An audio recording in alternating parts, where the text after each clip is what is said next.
Welcome back to Red Glasses Talk. The title today is Be Priority Driven. So we're talking out of Matthew 22, 37 to 39, and this is what Jesus said in answer to a question, what is the greatest commandment?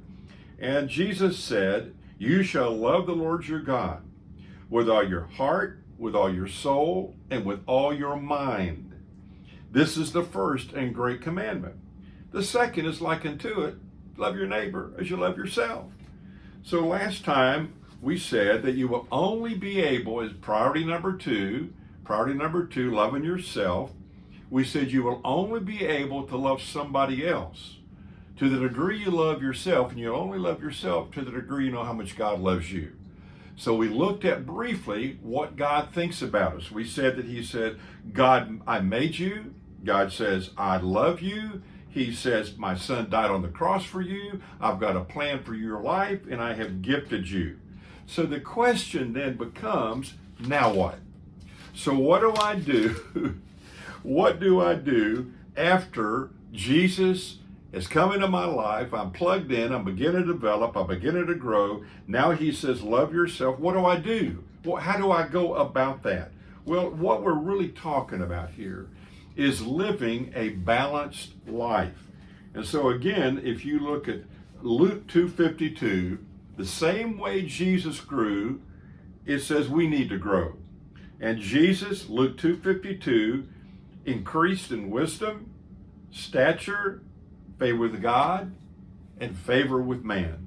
And so what he's saying here is we need to develop and grow and mature in the same way intellectually, in terms of our social relationship, social area, the physical area, and the emotional area of our life.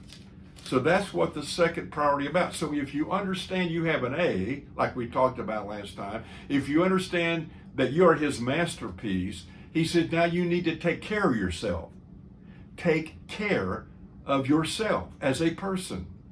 And so therefore, let's talk just a little bit about balance, and then we'll dig in the next session. A fourth grade public school teacher who was recovering from surgery received a note from her class that said, your fourth grade class wishes you a speedy recovery, but by a vote of 15 to 14.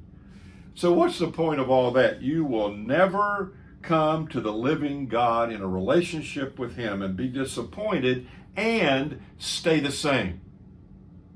He wants us to become a well-balanced individual. He wants us to become like him. Let me just give you a few closing thoughts. God is deeply concerned about my transformation and your transformation to become like his son. God knows us better than we know ourselves. He knows what we need. He wired us up. He made us from the very beginning. He knows what goes into making a person healthy and whole. God desires that we function every day in our life, in every area of our life, at peak performance. God desires for us to experience a balanced life. So let me give you a couple observations. Number one, out of balance living causes unnecessary wear and tear on your life. I know over the years I've seen old cars going down the highway where they're out of alignment and the tires are out of balance. And I mean, I remember I saw one car that's kind of going sideways like that down the road. I mean, it was ugly. And obviously when your tires are out of alignment and not in balance, then the life of the tire won't be as long and the ride is not going to be very smooth. And the same thing happens when our lives are out of alignment. We're going to be, instead of healthy, whole people, we're always kind of going to be struggling, getting through life, feeling like something's missing. Observation number two, Jesus himself lived a balanced life. Go back to Luke 2:52.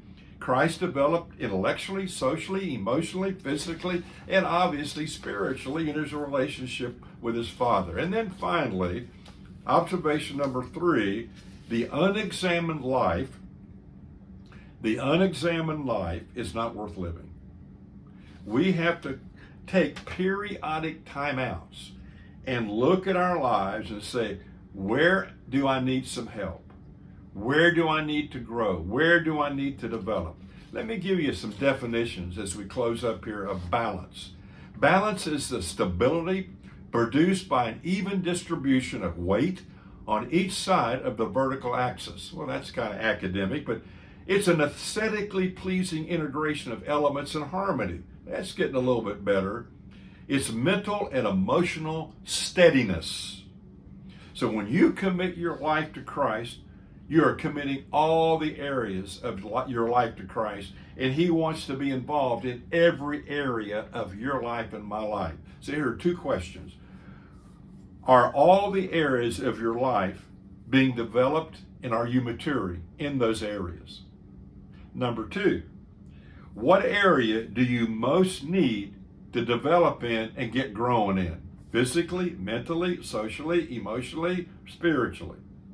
So next week we're going to dive in. So get ready, and we're going to talk about how do I develop and mature and grow in the intellectual area of my life. You're going to like this stuff.